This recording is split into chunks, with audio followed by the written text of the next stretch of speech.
कौन ब्रह्मा का पिता है, कौन विष्णु की मां, शंकर का दादा कौन है, हमको दे बता।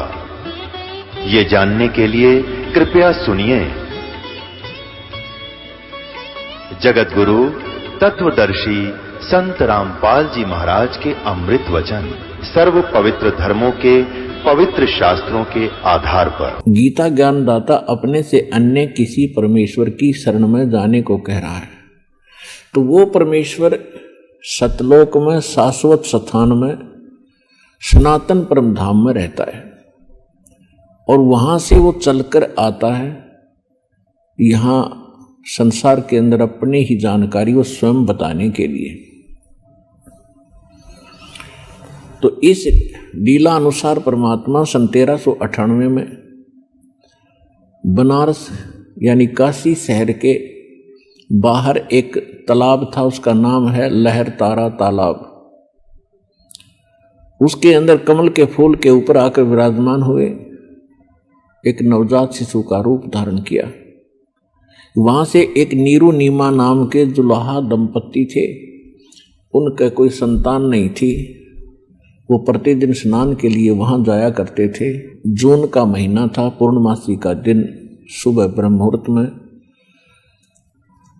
वहां जब वो स्नान करने के लिए गए तो परमात्मा को वहां कमल के फूल पर एक बालक के रूप में उन्होंने प्राप्त किया, घर ले आए। परमात्मा ने 25 दिन तक कुछ भी आहार नहीं किया। माता पिता जो मुंह बोले माता पिता थे, यानी कृत्रिम परिवार था उनका, वो चिंतित हुए। फिर परमेश्वर की कृपा हुई, उनको प्रेरणा हुई और एक कुंवारी गाय लाई गई। कुंवारी गाय ने दूध दिया। उस कुंवारी गाय का दूध परमात्मा पिया करते थे बालक रूप में। ऋग्वेद मंडल नंबर 9 सूक्त नंबर 1 मंत्र 9 में यह प्रमाण है कि परमात्मा जब शिशु रूप धारण करके एक लीला करने आते हैं, उस समय उनकी परवरिश की लीला कुंवारी गायों के द्वारा होती है। और कबीर सागर के अंदर ज्ञान सागर में यह प्रमाणित है कि परमात्मा 25 दिन तक कुछ आहार किया नहीं और तब उनको कुंवारी गाय उनके सामने लाई गई। कुंवारी गाय ने दूध दिया, उस दूध को परमात्मा पिया करते थे। एक तो ये सिद्ध होता जा रहा है कि हु इज गॉड, परमात्मा है कौन। जो वेदों को हम सत्य मानते हैं, वेद परमात्मा की महिमा से युक्त हैं, परमात्मा के गुणगान ही वेदों के अंदर लिखा गया है, भगवान का विधान बताया गया है। परमात्मा कैसी लीला करता है, कैसा है, कहाँ रहता है, उसके मिलने की विधि क्या है, यह हमारे सदग्रंथों में प्रमाणित है, विद्यमान है। तो उन्हीं सदग्रंथों से आज ये निष्कर्ष निकल रहा है, ये सच सामने आ रही है कि परमात्मा साकार है। इन वेदों के पढ़ने वाले आज तक हमें निराकार बताया करते थे। तेन खाक पड़ा वेद, अपना जीवन नाश किया प्रभुता के भूखों ने या माया के पुजारियों ने, और हमारे पूर्वजों को डबो दिया, भूत बनवा दिए, पशु बनवा दिए, गलत साधना करवा के। वो भोले भाले थे। ये संस्कृत के बोलने वाले गुरु गणे चतुर दिखाई देते थे।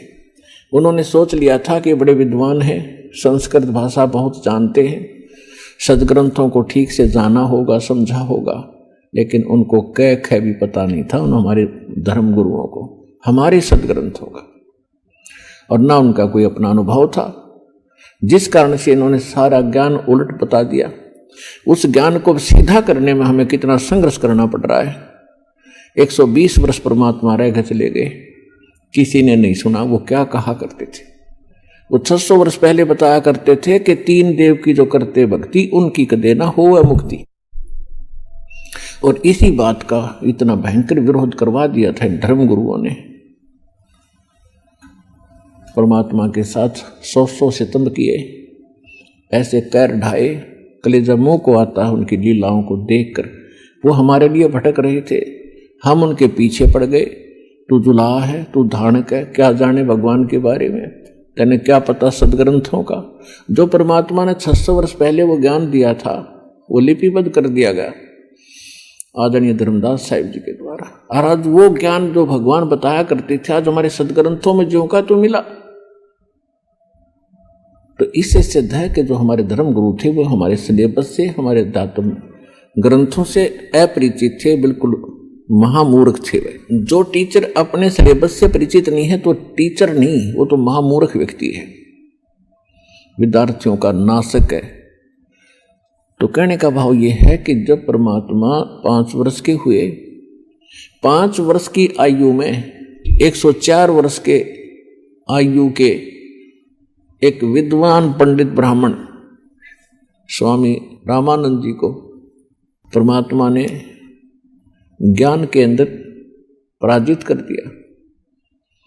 उनको जवाब नहीं आ रहा था। तो कहने का भाव ये है कि परमात्मा ही स्वयं आकर के ज्ञान देते हैं। रामानंद जी को मालिक ने बहुत पहले तो वेदों गीता से पूछा कि आप कहते हो परमात्मा पाप नाश नहीं कर सकता, कर्म तो जीव को भोगने ही पड़ते हैं, जैसा जिसने किया वो तो भोगना ही पड़ेगा और भक्ति भी करते ही रहना होगा। परमात्मा ने एक ही प्रश्न किया था, स्वामी जी आप ग्रंथों को मानते हैं, क्या आप वेदों को सत्य मानते हैं? स्वामी रामानंद जी वेदों को आधार मानकर ही जनता को ज्ञान बताया करते थे और साथ में पुराणों को, गीता को, सबको आधार बताते थे और परमात्मा को निराकार बताते थे। और एक सामान्य थ्योरी बना रखी थी, एक साधारण शब्द ने एक सिद्धांत बता रखा था।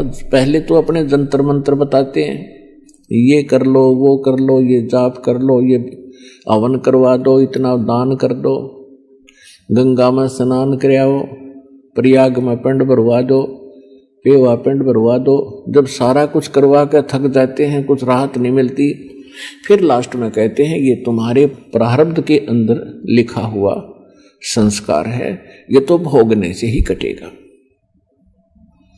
भक्ति करते रहो।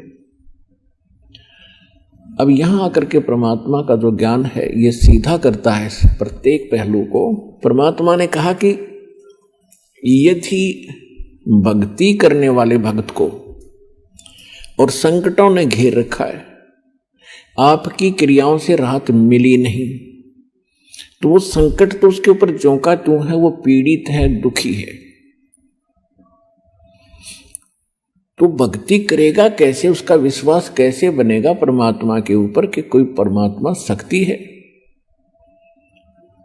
और जैसे किसी के पैर में कांटा लगा है और वो किसी के पास जाता है कि बड़ा जानकार व्यक्ति है, उसने ये तो बता दिया कि तेरे पैर में कांटा लगा है जिस कारण से तुझे पीड़ा है, और वो ये कहे कि कांटा तो निकलेगा नहीं, मैंने सारा प्रयत्न कर लिया, ऐसे कर जूता पहन ले और आगे कांटे नहीं लगेंगे। तो कांटा लगे पैर में, जूता पहना नहीं जा सकता, कांटा निकले और फिर उसको सलाह दी जाए कि जूता मत निकाल देना, ये पहने रखना, तो वो पूरे सफर में जूता नहीं निकाल लेगा, क्योंकि वो कष्ट का अनुभव कर चुका है जूते के अभाव से कितनी हानि होती है। तो फिर वो व्यक्ति आजीवन जूता पहनेगा उस सफर में। इसी प्रकार हम जीवन रूपी सफर में चल रहे हैं। हमारे सफर में चाहे किसी प्रकार के कांटे हैं, हमारे जीवन में चाहे किसी प्रकार के कष्ट हैं, 3 ताप के कष्ट हैं, पूर्व के संस्कार यानी प्रारब्ध के कष्ट हैं, तो वो दुख तो देंगे ही देंगे, क्योंकि पाप से दुख होता है और पुण्य से सुख होता है। तो परमात्मा ने कहा कि आप वेदों को सत्य मानते हो स्वामी रामानंद जी? कहा भाई सत्य मानता हूं।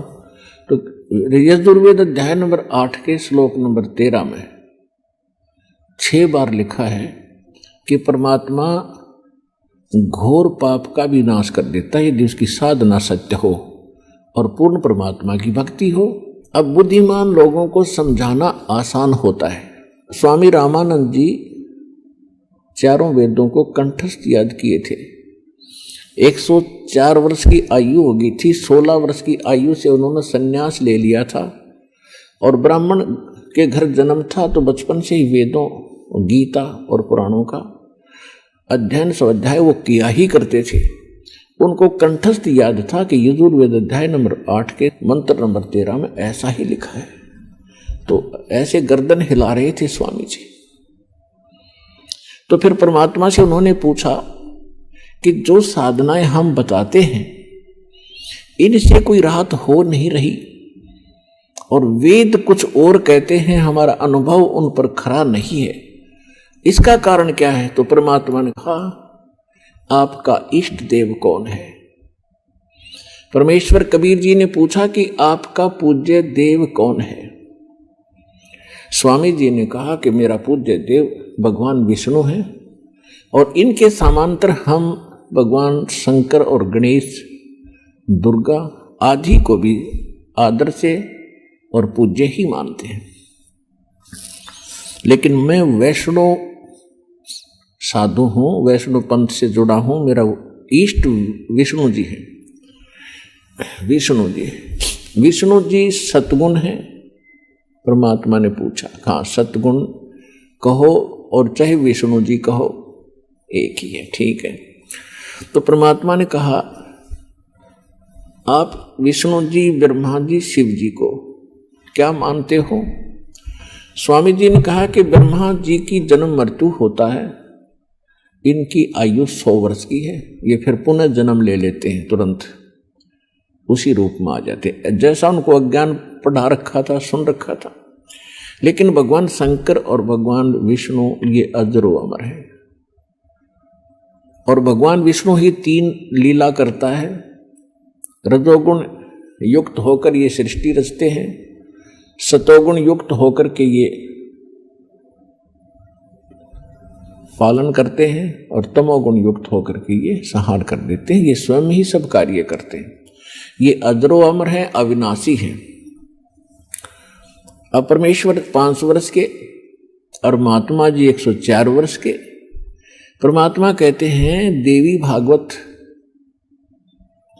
3रा स्कंद, उसमें आप पढ़ कर देखिएगा। अब वर्तमान के अंदर तो दास आपको बताएगा, सचित्र मोटा टाइप, गीता प्रेस गोरखपुर से प्रकाशित, पृष्ठ 123 के ऊपर लिखा है। विष्णु जी कहते हैं, तुम शुद्ध स्वरूपा हो, अपनी मां दुर्गा को तुम शुद्ध स्वरूपा हो, ये सारा संसार तुम्ही से उद्भासित हो रहा है। मैं ब्रह्मा और शंकर आपकी कृपा से विद्यमान है। हमारा तो जन्म और मृत्यु होता है, आविर्भाव और तिरोभाव होता है। हम नित्य नहीं हैं, हम अविनाशी नहीं हैं, आप ही नित्य हो, प्रकृति देवी हो। फिर भगवान शंकर कहते हैं कि भगवान विष्णु के बाद उत्पन्न होने वाले ब्रह्मा जी भी तो आपके ही पुत्र हैं, तो फिर मैं भी तो आपका ही बेटा हुआ। आगे काफी प्रकरण इसके अंदर। तो परमात्मा ने कहा कि आप कहते हो इनके जन्म मृत्यु नहीं है, अरे इनके देखो ये खुद कहते हैं हम तो जन्मते और मरते हैं, हमारी माता दुर्गा है। और पिता कौन है इनका? अब वो तो बता ही चुके थे कि इनका कोई माता नहीं, कोई पिता नहीं। तो परमात्मा ने कहा, मोती मुक्ता दर्शत नाही, ये जग है सब अंदरे, दिखत के तो नैन चश्म इनका फेरा मोतिया बंदरे। ये दिखे थे बड़े विद्वान, संस्कृत को याद कर रखा कंठस्थ, सारा 2-2 घंटे संस्कृत में भाषण देते रहते हैं और कह का पता नहीं तुम्हें अपने सदग्रंथों के बारे में। इसके लिए बताया कि जिसको मोतिया बंद हो जाता आंखों में, उनकी आंखें बड़ी स्वस्थ दिखाई देती हैं, लेकिन उनको दिखता कुछ नहीं, वो नपट अंधे होते हैं। इसी प्रकार इन ऋषि महर्षियों और इन आचार्यों, गुरुओं, पंडितों के बारे में कबीर साहब कहा करते थे कि मोती मुक्ता दर्शत नाही, ये जग है सब अंदरे, दिखत के तो नैन चश्म इनके, फिर मोतिया बंदरे। संस्कृत भाषा को बोलते हैं तब तो ऐसा लगता है जैसे बड़े विद्वान होंगे, और जब इनके अंदर की तलाशी ली जाती है, इनसे प्रश्न किया जाता है, ये चौड़े में फेल हो जाते हैं, ये निपट अंधे हैं, आंखों वाले अंधे हैं, इनको ज्ञान नहीं। तो परमात्मा ने कहा कि फिर आपने ये पढ़ा क्या स्वामी जी? अब स्वामी जी कति टूट गए। देखो, साधु संत भक्त परमात्मा के लिए ही प्रयत्नशील होते हैं।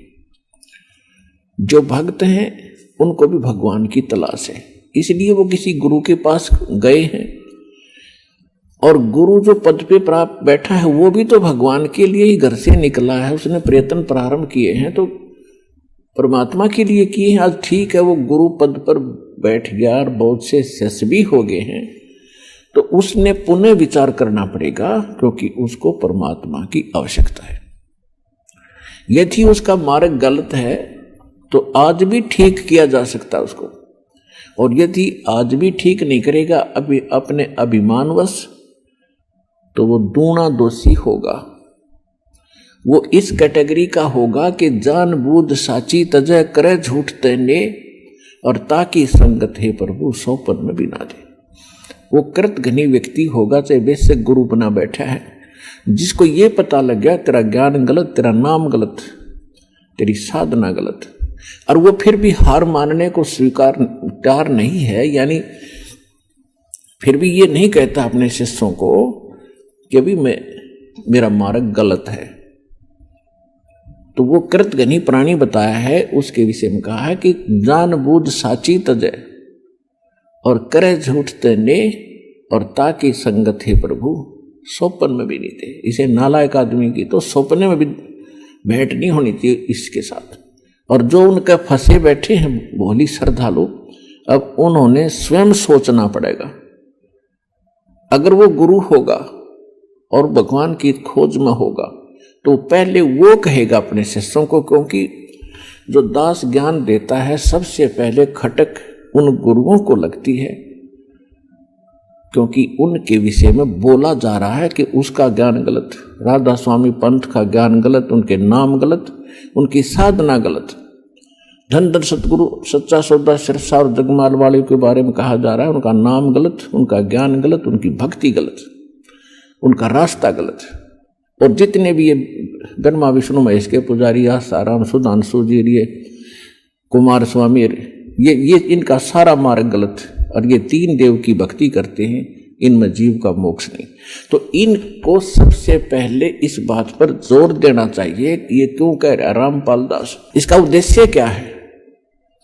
कम से कम उद्देश्य जानकर हमारे सदग्रंथों को, लिटरेचर को पढ़ रहे ये संत दास की उनसे विनम्र प्रार्थना है, उनका भी जीव रक्षा होगी।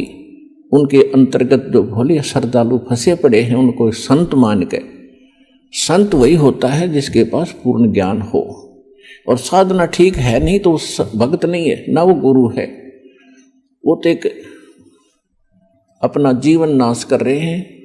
तो उनसे दास उनके हित के लिए कह रहा है। जैसे कोई रास्ते में जा रहा है और काफी लंबे सफर पर पहुंच गया और वहां उसको कोई टोक रहा है, कहां जा रहे हो भाई, तो उस स्थान का नाम बताते हैं और वहां कोई व्यक्ति खड़ा है, वो कहता है ये रास्ता ठीक नहीं आपका, आप बहुत गलत जा रहे हो। तो उस व्यक्ति को क्या करना चाहिए? 1, 2, 4 और से सलाह लेनी चाहिए, भी सचमुच मैं जा रहा हूं, ये मार्ग ठीक है कि नहीं। और उसके साथ झगड़ने लग जा कि तू क्यों बोल रहा है मेरे मार्ग को गलत, तूने कैसे बता दिया गलत। तो ये बुद्धिमान का काम नहीं, ये तो महान नीच व्यक्ति करता है ऐसा व्यवहार। कोई कहता है भी तेरा रास्ता ठीक नहीं, तो उसने धन्यवाद करना चाहिए उसका, और सोचना चाहिए भी बता कैसे गलत जा रहा हूं, मेरा विश्वास दृढ़ कर कि मैं गलत जा रहा हूं। तो और नहीं तो मैप हमारे पास है, उस नक्शे को, उस मानचित्र को सामने धर ले, और भाई तू यहां खड़ा है, ये शहर है, और आप जा रहे हो दिल्ली, और आप इशार से चल के आगे सिरसा, ये सिरसा यहां पर है, और दिल्ली इधर है, तेरा मार्ग इसलिए गलत है। तो फिर उसने पुनर्विचार करना चाहिए। तो हमारे जो सदग्रंथ हैं ये हमारा मानचित्र है, ये हमारा गाइड है। जो संत हमारे सदग्रंथों के विरुद्ध बताते हैं और विरुद्ध जा रहे हैं और अपने भक्तों को ले जा रहे हैं, उनके लिए दास प्रार्थना कर रहा है कि आप शास्त्र विधि ताकर मनमाना आचरण करे और करवा के अपना जीवन नाश कर रहे हो और आपके आश्रित इन भोले श्रद्धालुओं के जीवन को नाश करके उनका भार अपने सिर पर धरकर पाप के भागी बन रहे हो। दास उनको इतना सतर्क करना चाहता है कि कुछ संभलो और विचार करो। ये मैप तुम्हें नहीं देखने आते हैं तो दास ने कति क्लियर कर रखा है। इन सदग्रंथों को दास ने कति निष्कर्ष निकाल कर सत्संग कर रखे।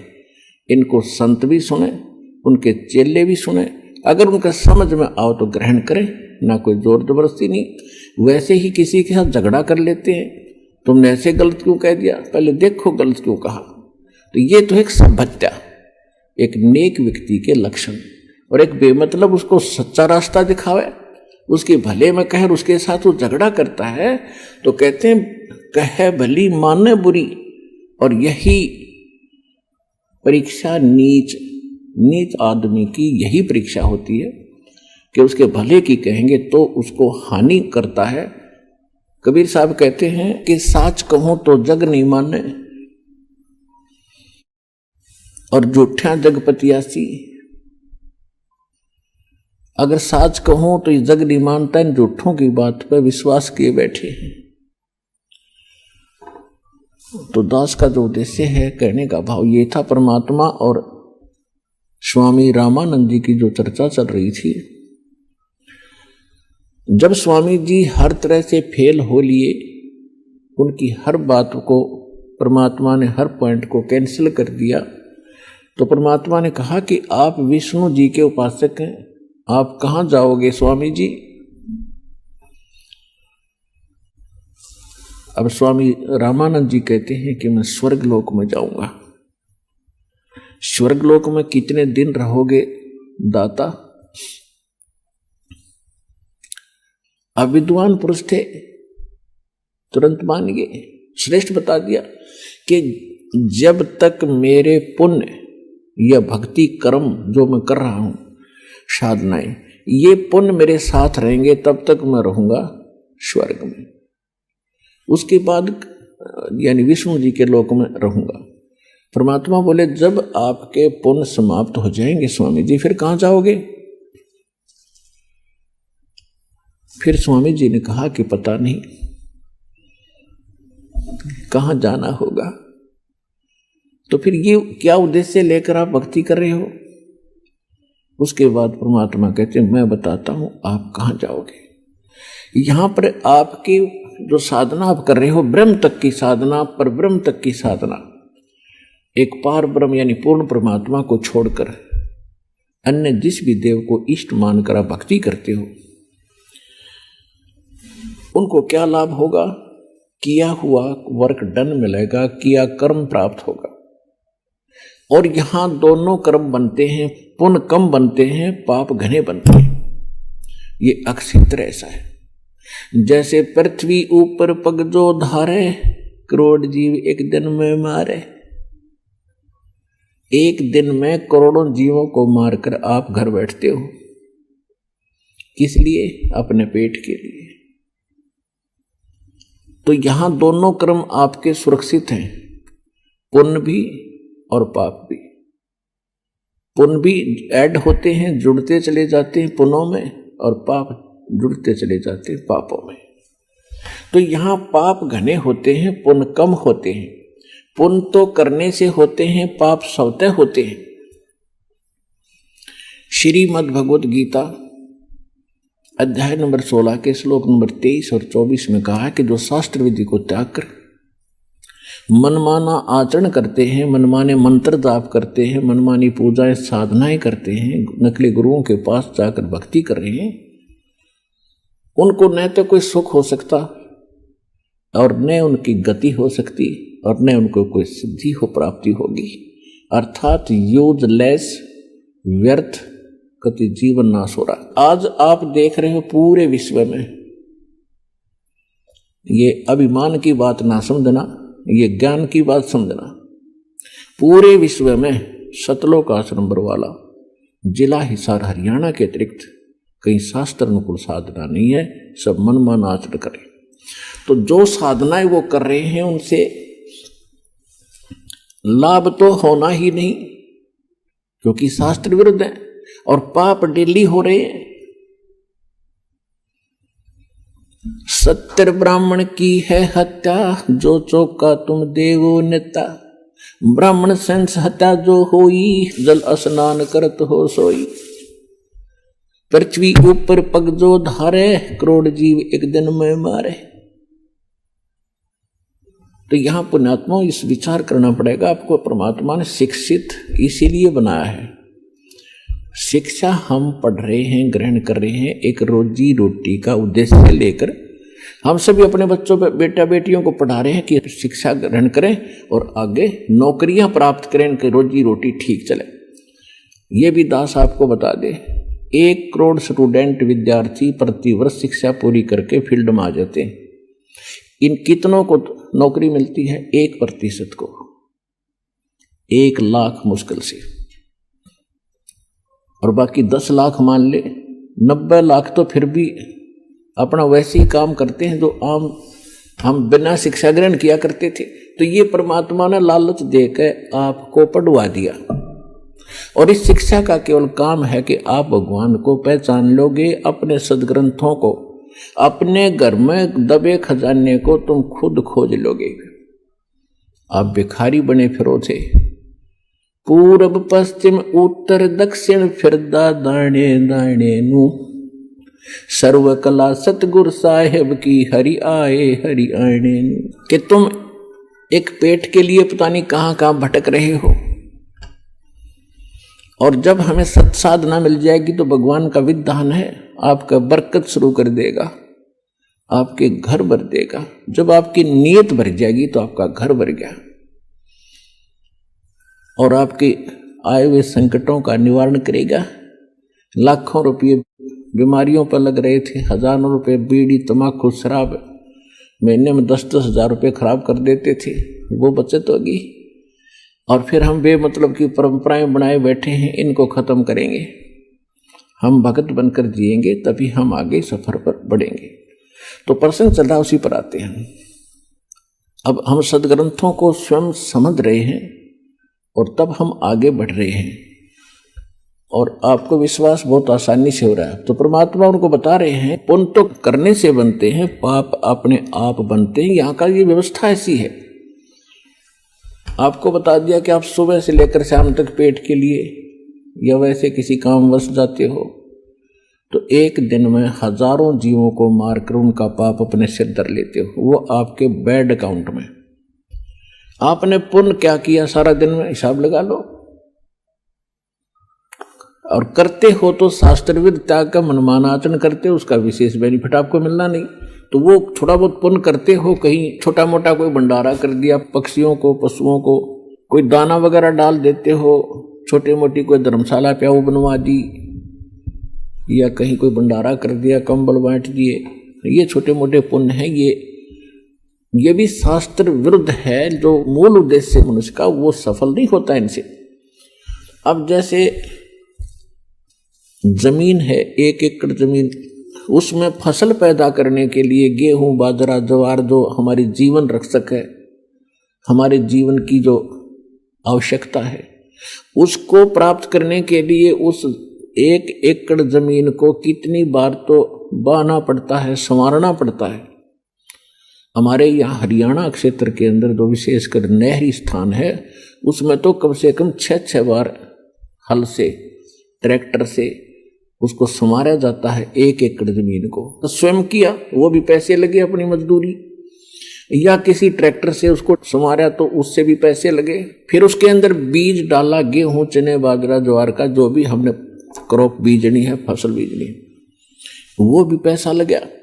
फिर उसमें खाद डाला, उसमें पैसा लगा, दवाई डाली, उसमें पैसा लगा, और फिर उसको सिंचाई की, उसमें पैसा लगा। फिर उसको निकलवाया, मेहनत मजदूरी लगी या पैसा लगा, फिर वो 2 दाने घर आए। और उसी जमीन को आप छेड़ो मत, 1 वर्ष देखना उसमें कितना अड़ंगा पैदा हो जाएगा, वह दिखाई भी नहीं दे जमीन, और कोरा कुबाड़ जामेगा जो आपके यूज का नहीं है।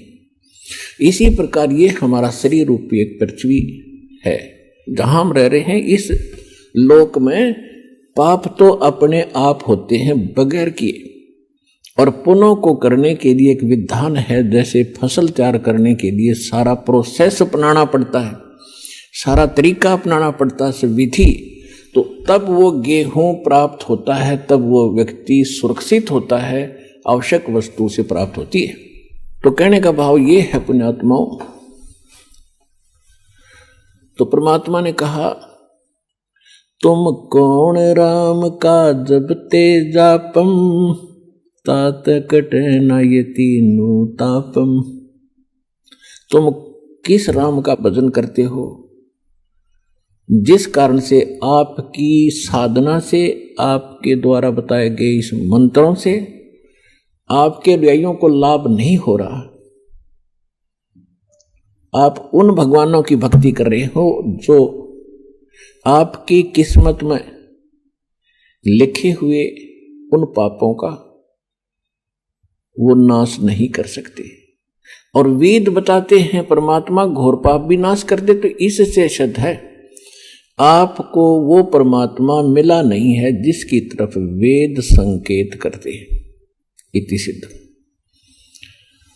वो परमात्मा कौन है? यजुर्वेद अध्याय नंबर 5 के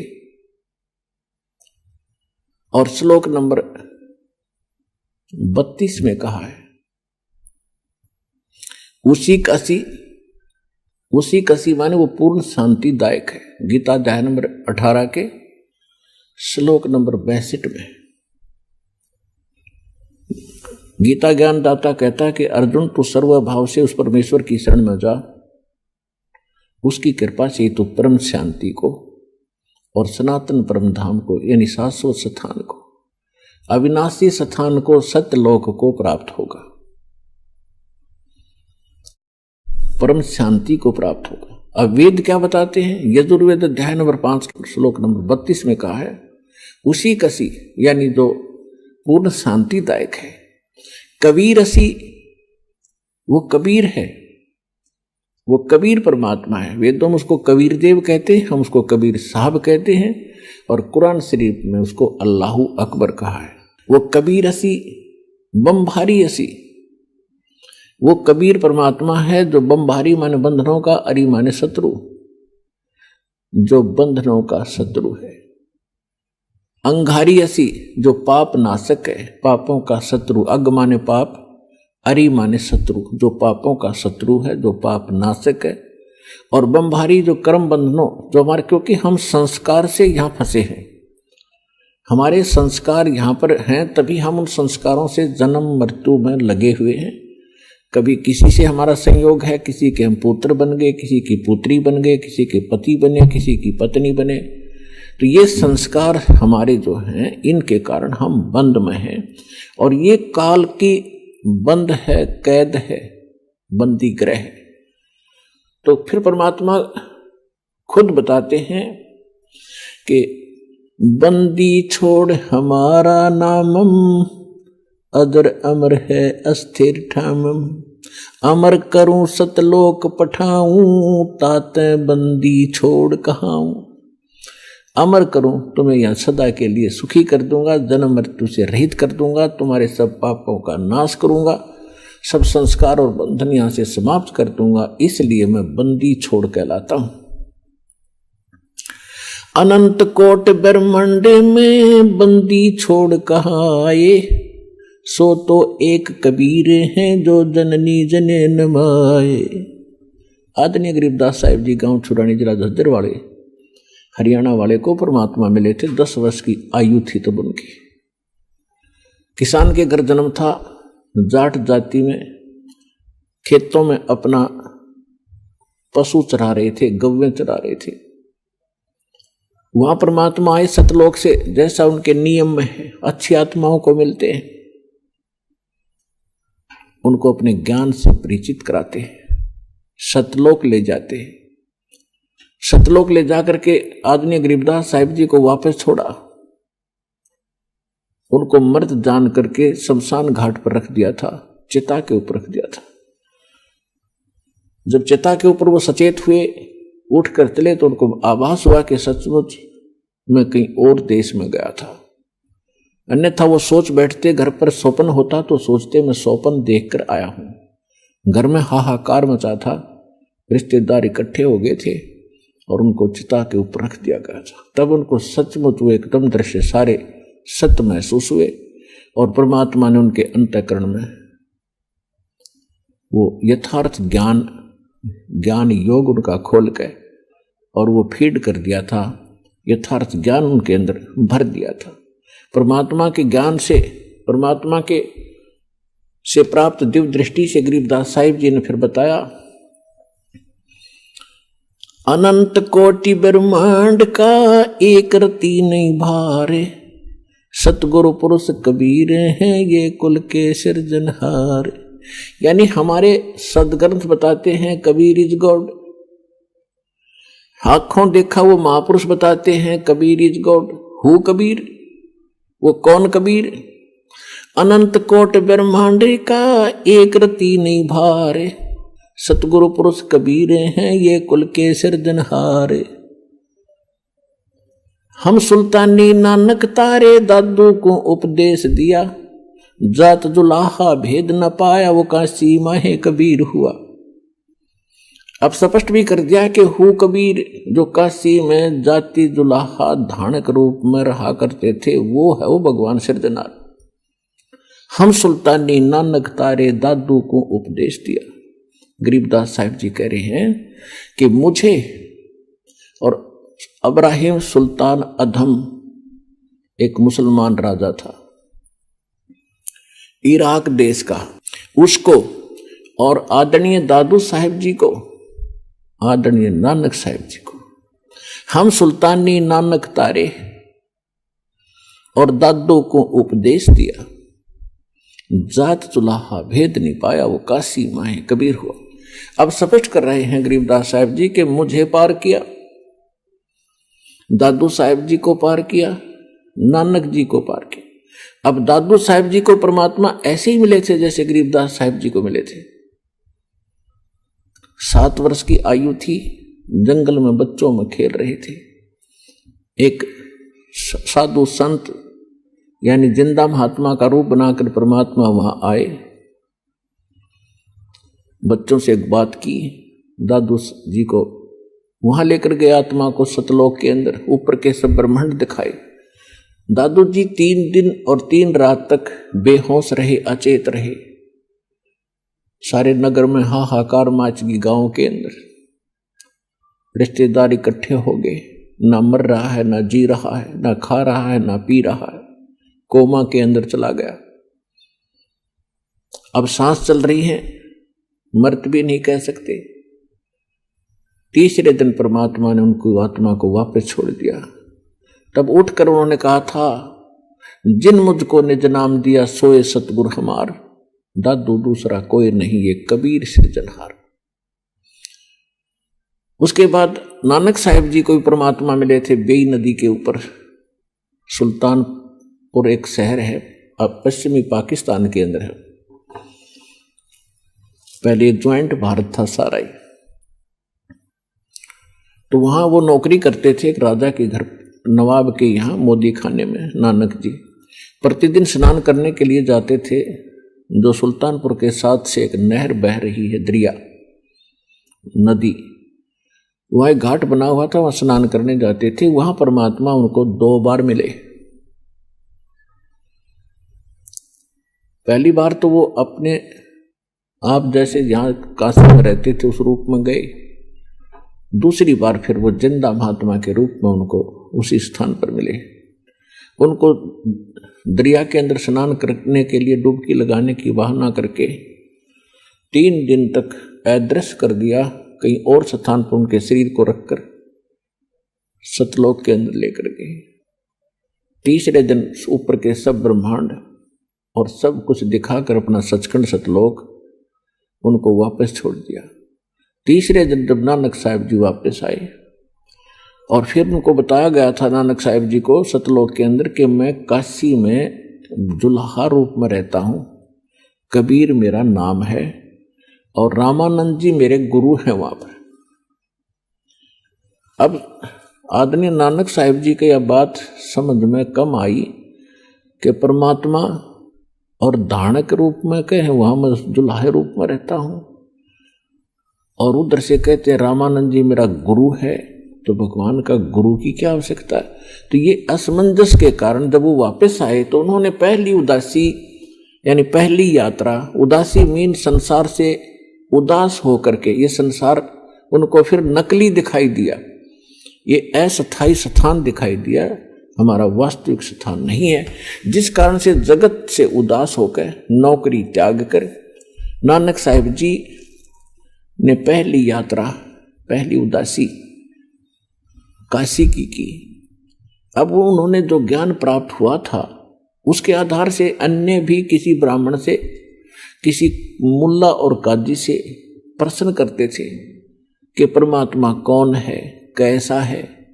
जैसे हमारे हिंदू धर्म के धर्मगुरु बताते थे राम और कृष्ण ये परमात्मा है। नानक साहिब जी को आंखों देख चुके थे भगवान को, सतलोक कैसा है, ब्रह्मा विष्णु महेश जी की स्थिति कैसी है, वो कौन कितनी पावर रखते हैं। तो ये सब डिस्कशन करते करते पहुंच गए बनारस में। रामानंद जी के बारे में जानकारी प्राप्त की, तुरंत पता लग गया क्योंकि वो वेल नोन थे। वहां से जब पता चला कि आप नानक साहिब जी ने रामानंद जी से पूछा कि यहाँ कोई कबीर नाम के कोई दुल्हा धानक है।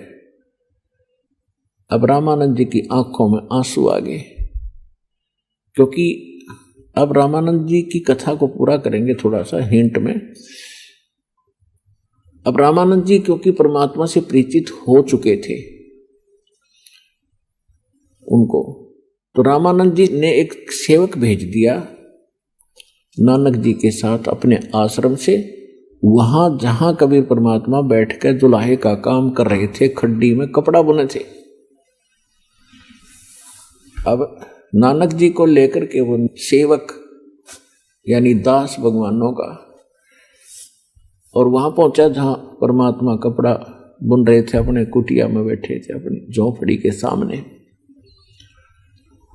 अब उस बच्चे ने जाति प्रणाम किया और जब नानक साहिब जी ने देखा सामने कि ये तो वही है जो सचखंड में मैंने देखा था, तब उन्होंने आंखों में आंसू भर के कहा था, भाई सूरक मुलुक की वेश ए ठगवाड़ा ठगी देश। ये खरा सियाणा बहुता बार ये धानक रूप रहा करता, लोगों धानक रूप रहा करता। आंखों में आंसू भर गए, भगवान को सचखंड में देखा, वही यहां बैठा धानक के रूप में, चरणों में गिर गए। और फिर परमात्मा ने कहा कि प्रथम मंत्र दिया, फिर कहा सतनाम आपको फिर देंगे, सतनाम बिना मोक्ष नहीं हो सकता।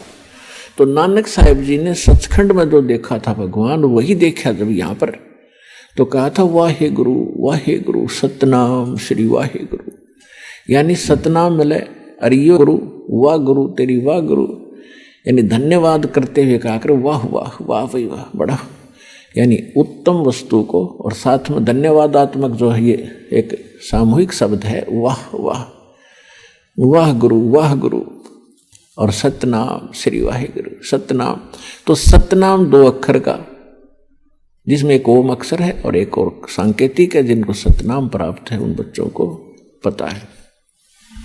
तो सतनाम के बिना मोक्ष नहीं। सतनाम आज इस पृथ्वी पर दास के अतिरिक्त किसी के पास नहीं। अगर कोई इसको हटकर कोई दे भी रहा हो पढ़ के हमारी पुस्तक से, वो अधिकारी नहीं। एक ड्राइविंग लाइसेंस है गाड़ी चलाने का, यदि उसको भी कोई नकली बनवा रहा हो तो वो भी मौके में काम ना देगा, उसको सजा होगी। धोखा कितने दिन दे रखो, जिस दिन वो फंसेगा पकड़ा जाएगा उसी दिन उसकी सीधी सजा होगी। इसी प्रकार ये दो नकली संत हैं और नकली नाम दे रहे हैं और नकली गुरु बनकर शिष्य बना रहे हैं, ये डुप्लीकेट लाइसेंस बना रहे हैं, ये भी दोषी है। और इनके चेले भी हानि उठाएंगे, इनको भी बहुत नुकसान होगा। तो दास का उद्देश्य यह है कि इनको सबको सतर्क करूं, सावधान हो। सरेआम टेलीविजन पर कहने लग रहे, पुस्तक बनाकर भेज दी, सीडी वगैरह बनाकर भेज रहे हैं भक्त, तो किस लिए? तो क्यों नहीं कोई सामने आ रहा? कोई तो कह रामपाल झूठ बोला है, और झूठ जो तो कोई कह दे झूठ बोला, सिद्ध करो एक बात को, झूठ सिद्ध कर दो, एक तो सिद्ध कर दो आप। तो पुण्यात्मा, तुम्हारा सौभाग्य है कि आपको सहज में भगवान मिल गया, चाहे कोई दुखमय आया है, चाहे कोई जिज्ञासु बनकर आया है, ये सब परमात्मा की रजा है। भक्ति मुक्ति के दाता सतगुरु भटकत प्राण फिरंदा, उस साहिब के हुक्म बिना नी तरवर पाथ हिलंदा। उस परमात्मा की दया से ही आप यहाँ पर उपस्थित हुए। अब प्रसंग चल रहा है कि सिद्ध हो गया कि कबीर इज गॉड। ये कबीर परमात्मा है। कौन कबीर? जो काशी में धारणक रूप में 120 वर्ष रही थी। अब वो परमात्मा कहते, सोचल छिदर मैं करूं अपने जन के काज। अपने भक्त के लिए ना जाने में कितने प्रकार की लीलाएं करता हूं। कभी कोई रूप बना लेता हूं, कहीं कुछ रूप में बैठ जाता हूं, कभी किसी रूप में, यानी उनको सतमार्ग बताने के लिए ही मैं प्रयत्नशील रहता हूं। गोता मारूं स्वर्ग में, जा बैठूं पाताले, कह कबीर ढूंढता फिरूं अपने हीरे मोती लाले। आप परमात्मा के हीरे मोती और लाल हो। जिनके लिए परमात्मा भटक रहे हैं वो कहते हैं कि गोता मारो स्वर्ग में। स्वर्ग में गए, वहां ब्रह्मा विष्णु महेश से मिले, ये भी उसी की आत्मा है। हम बैरागी ब्रह्म पद सन्यासी महादेव, सो हम मंत्र दिया शिव जी को, वो करे हमारी सेव। अब कबीर साहब कह रहे हैं कि मैं भगवान शंकर के पास गया था, तुम्हारे भगवान शंकर के पास, उनको यो ज्ञान बताया था, सृष्टि रचना की जानकारी दी थी, वो प्रभावित हुए थे, उन्हें मुझे गुरु बनाया था, उनको मैंने सोहम नाम दिया था। पुण्यात्माओं, सोहम मंत्र ना किसी वेद में, न किसी पुराण में और न किसी गीता में, ये परमात्मा ही अपने, क्योंकि परमात्मा का जो ज्ञान है वो कंप्लीट ज्ञान है और वो सर्वशक्तिमान है। तो परमात्मा कहते हैं सोहम शब्द हम जग में लाए। ये सोम शब्द हमने आकर प्रकट किया है और सार शब्द हमने गुप्त छुपाए। सार शब्द तो अभी भी किसी के सामने नहीं दिया परमात्मा ने। इस दास पे कृपा करी, या कुछ महापुरुष जो उनको सीधे मिले थे, आदरणीय धर्मदास साहिब जी, आदरणीय मुरुखदास साहिब जी, आदरणीय दादू साहिब जी, आदरणीय नानक साहिब जी, आदरणीय गरीबदास साहिब जी, गांव छुड़ानी जिला झज्जर हरियाणा वाले, आदरणीय गीसा दास साहिब जी, गांव खेकड़ा जिला बागपत उत्तर प्रदेश वाले, इन सब को परमात्मा सीधे मिले थे, सचखंड लेकर गए थे, सतलोक फिर वापस छोड़ा था और इनको ये नाम दिए थे। लेकिन इनको प्रतिज्ञा दिला दी थी कि ये सतनाम भी किसी को नहीं बताना। धर्मदास मेरी लाख दुहाई, और ये सार नाम कहीं बाहर ना जाए, मूल ज्ञान भी बाहर ना जाए। एक स्थान पर कहा कि मूल ज्ञान बाहर ना जाए, फिर कहा कि सतनाम और सार नाम भी कहीं बाहर न जाना चाहिए। देखो, स्पेयर पार्ट की एक दुकान होती है जिसमें सारे कलपुर्जे रखे होते हैं। अब उसमें रखे तो हैं पुर्जे, लेकिन उन पुर्जों को तो जानने वाला, उन पार्ट्स को जानने वाला इंजीनियर ही गाड़ी बना सकता है, या उसमें कोई डिफेक्ट गाड़ी में हो पुर्जा बदल सकता है जिसको जानकारी है। तो परमात्मा ने आके ये मंत्र सोहम बता दिया था, लेकिन इसको नाम देने का अधिकार या तो परमात्मा को था, उसके बाद सभी संतों को बना कर दिया था कि सतनाम नहीं देना। इसका प्रत्यक्ष प्रमाण है कि पूरा सिख समाज इस सतनाम से अपरिचित है, जो 2 अक्षर का है। तो इससे भी सिद्ध है कि नानक साहिब जी को भी सख्त मना किया गया था कि सतनाम भी नहीं देना किसी को। अब इस दास पर रजा करी है परमात्मा ने कि पूरे विश्व को सतनाम दिया जाएगा, जो शरण में आवेगा, मर्यादा में रहेगा, सकल सृष्टि प्रवानिक हुई। परमात्मा ने कहा कि पूरा विश्व नाम लेगा और सत नाम का घर घर उच्चारण होगा, जाप किया करेंगे। ये इसलिए छुपा के रखा था। परमात्मा ने कहा था अपनी प्यारी आत्माओं को, सभी को समझा दिया था कि यदि आप इसको डिस्क्लोज कर दोगे, सतनाम को, 2 अक्षर के को, तो आने वाले समय में ये काल अपने दूत भेजेगा। ये जितने राधा स्वामी, धन सतगुरु, सच्चा सौदा, सरसार, जगमाल वाली, सरसा वाले, ये जितने सुधांशु जी हैं, गासाराम, ये जितने बड़े, अब ये सारे काल प्रेरित हैं। इनको ज्ञान नहीं किसी वस्तु का, ना इनको भगवान का पता, ना उनके विधि विधान का पता। तो इनके पास, और जैसे 12 कबीर पंथ चले हैं, गरीबदास जी को भी आदेश परमात्मा ने मना कर दिया था कि लिख दे, पर इसको दान नहीं करना। पूरे गरीबदास पंथ में ये 2 नाम का अक्षर नहीं था। केवल गरीबदास जी को एक विशेष हिदायत दी गई थी। परमात्मा संग रहते हैं पल पल में। उन्होंने हमारी एक पीढ़ी को लगातार एक ही व्यक्ति को आदेश दिया ये नाम देने का, और वो केवल अपने एक उत्तराधिकारी बनाकर जाता रहा, उसको ही देते रहे, अन्य को नहीं दिया। तो जिस कारण से यह जोत वहां से जला हुआ कनेक्शन जुड़ा हुआ इस दास तक पहुंचा। मेरे पूज्य गुरुदेव जी ने यह मंत्र सार नाम किसी को नहीं दिया, सिर्फ मुझे कहा और मेरे को आगे दान करने का और खुल्लम खुला आदेश दे दिया कि अब तू दान करिए, तुझे फिर से कोई आदेश होगा परमात्मा का। 1997 में परमात्मा स्वयं आकर के इस दास प्रजा करी कि अब इस सार नाम भी प्रत्यक्ष करते बेशक और सतनाम भी खुल्लम खुला देते। अब समय आ गया।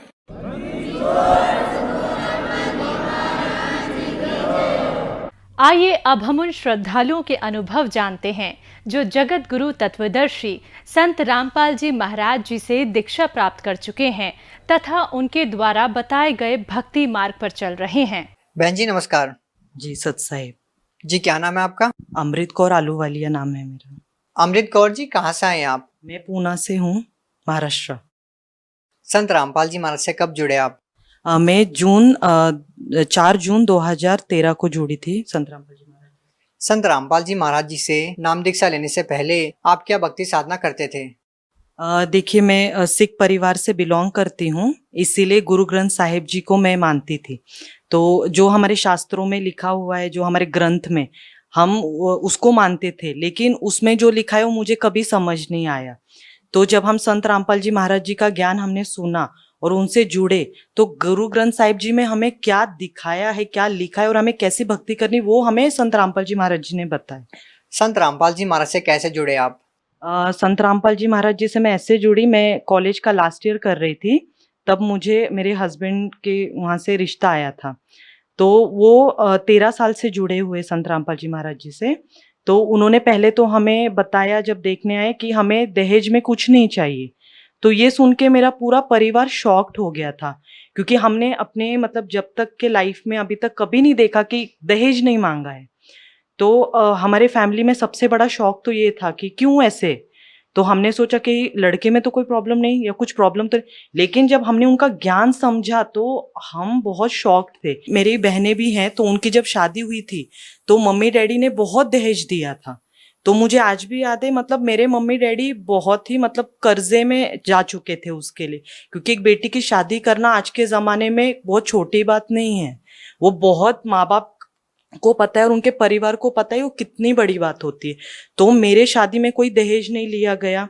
मैंने जो जोड़ा भी पहना था वो मुझे मेरे ससुराल से आया था, ना उन्होंने कोई मांग रखी, ना 1 रुपए का भी मैंने दहेज दी। क्या कारण मानते हैं कि उन्होंने आपसे दहेज की मांग नहीं की, बगैर दहेज के आपकी शादी हुई है?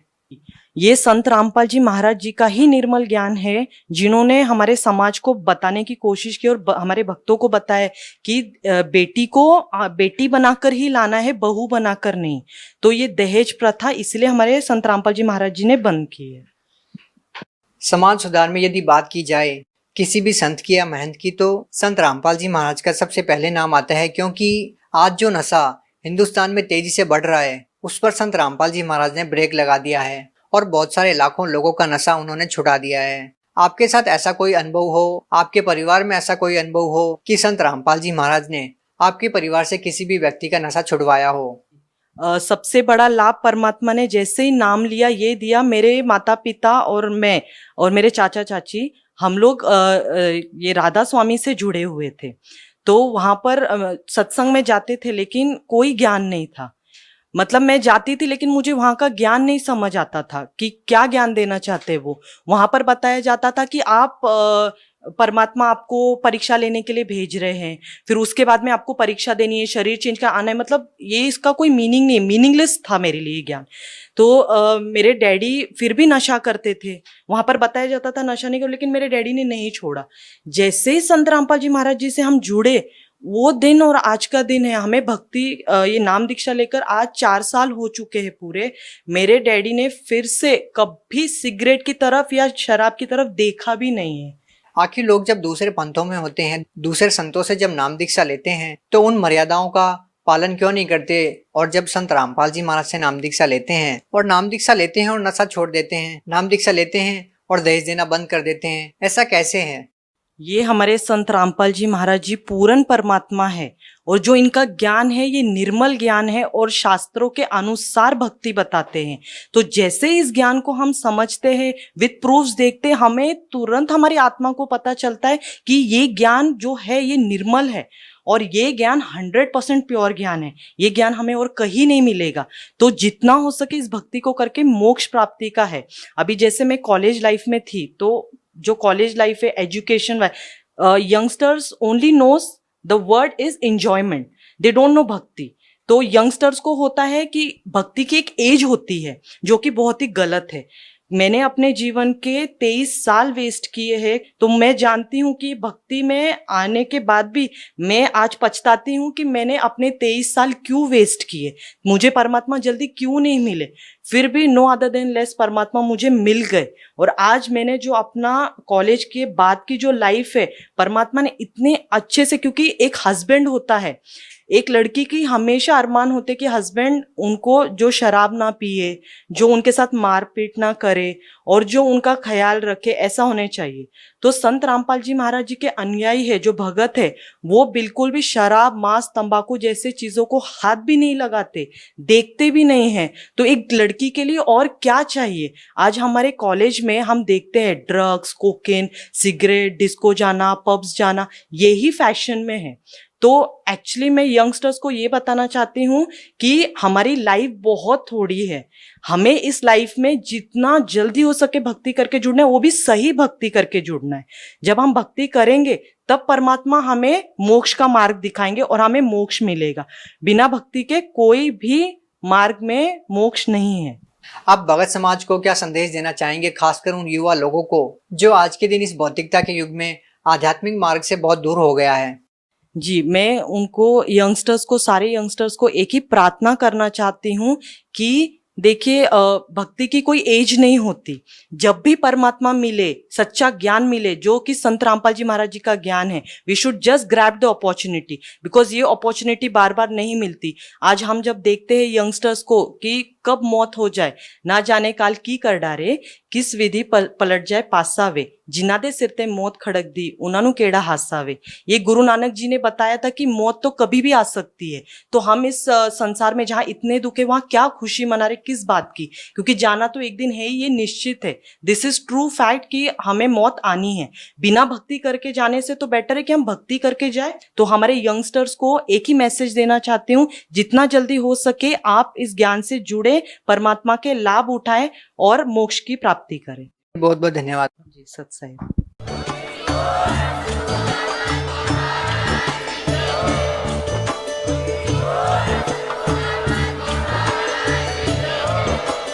आप सुन रहे थे जगत गुरु तत्वदर्शी संत रामपाल जी महाराज जी के मंगल प्रवचन। अधिक जानकारी के लिए विजिट कीजिए हमारी वेबसाइट www.jagatgururampalji.org। संत रामपाल जी महाराज जी के शुभ आशीर्वाद से पूरे विश्व भर में 500 से भी ज्यादा नाम दीक्षा केंद्र हैं, जिन पर संत रामपाल जी महाराज जी द्वारा ऑनलाइन निशुल्क नाम दीक्षा दी जा रही है। अपने नजदीकी नाम दीक्षा केंद्र का पता करने के लिए संपर्क करें 8222880541।